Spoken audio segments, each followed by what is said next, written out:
Don't you ever laugh as the hearse goes by, for you may be the next to die.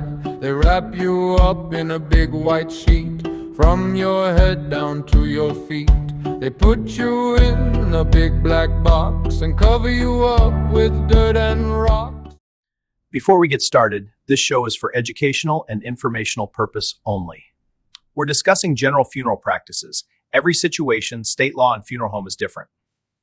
So this woman died and her son came in and to see her after she'd been prepared. And he says, "Oh, mom looks really good." He says, "Now I do have a special request." He had a poodle with him. And he said, "Oh, this is my mom's poodle." And the poodle was about 10 years old. He said, "I want to put the dog in the casket with my mom." He said, "You mean just for a minute or two so he can, know she's passed away?" He says, "No, no, I want the dog to stay with my mom." I says, "Well, I can't put a live dog in the casket." And he says, "Oh, no." He says, "I'm going to take the dog and have it put down this afternoon." I've heard that. And I said, "In all good conscience, to be honest with you, I can't do that."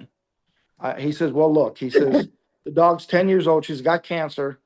She's blind, and she's getting ready to be put down anyway. So this just accelerated things by about a week. That's all." Was it that you couldn't do it because he was going to put the dog down because of his mother? What if the dog had already been cremated?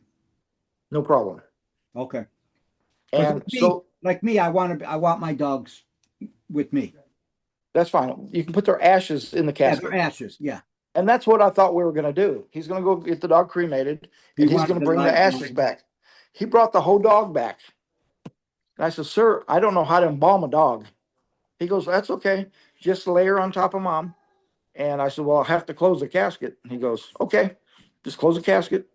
I said, "Now you realize that this dog is going to decompose and your mom's not. So this dog will be decomposing on top of her." Was that for just the viewing you meant, or was that for when she was buried? After she's buried, this dog will begin to decompose. Oh, between me and you, what does it matter? Well, it doesn't. None of this matters. Yeah. Unless if it gives you peace of mind, that's all that this is for. That's all that we're trying to do here, giving you peace of mind. If that's what makes you happy, fine. But you kind of got to know, you help you think through some of this stuff. Yeah. That's what We did it. I put the dog in there with her, and but that's just one of the strangest requests I ever had.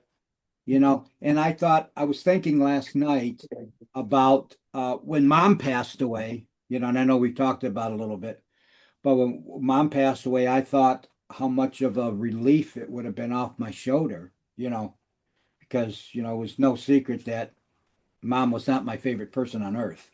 Right. And she was a very, very hard woman to live with and be around.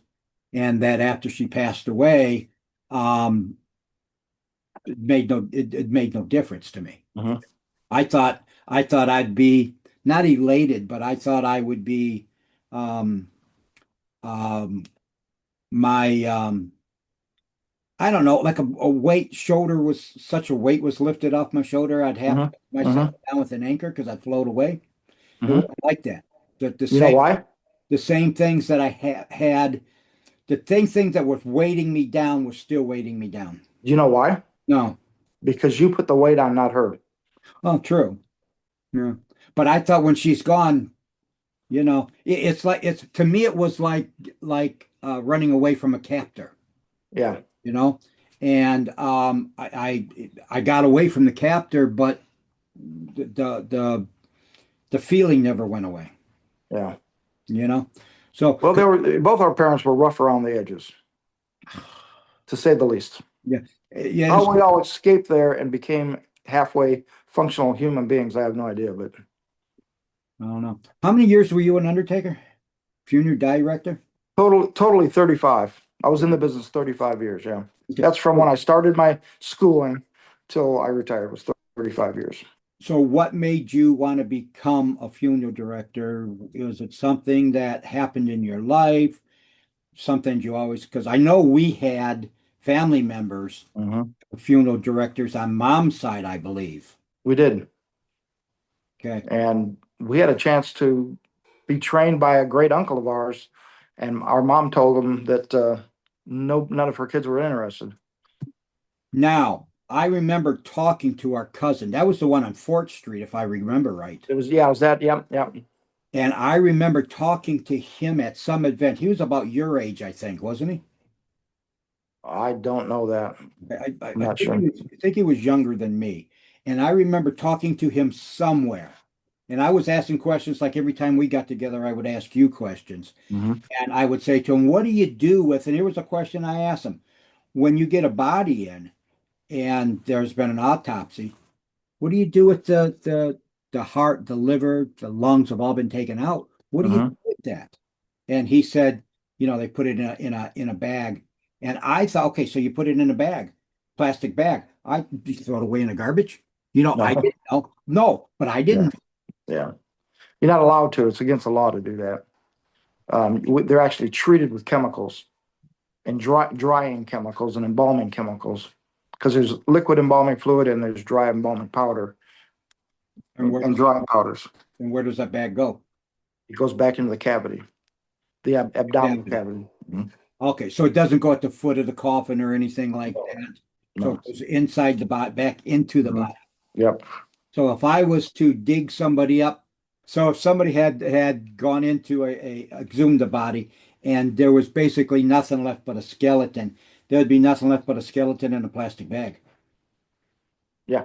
Assuming the plastic bag didn't, are the plastic bags degradable? I don't think so. Okay.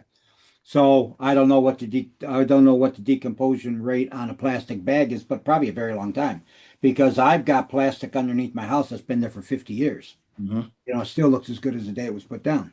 Yep. You know. All right. And depending on the quality of the embalming and the situation, like where they're buried, what the soil they're buried in, the quality of the casket, quality of the vault, um, whether in a dry area or wet area, a person can remain in pretty good condition for up to 75, maybe 100 years.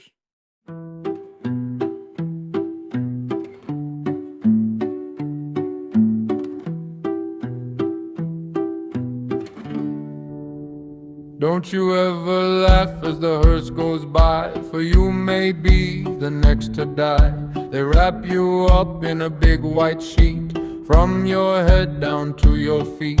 They put you in a big black box and cover you up with dirt and rocks. All goes well for about a week, until your coffin begins to leak. The worms crawl in, the worms crawl out, the worms play pinochle on your snout. They eat your eyes, they eat your nose, they eat the jelly between your toes. A big hungry worm with a rolling eye crawls in your stomach and out your eye. Your stomach turns a slimy green, and pus pours out like whipping cream. You spread it on a piece of bread, and that's what you eat when you are dead.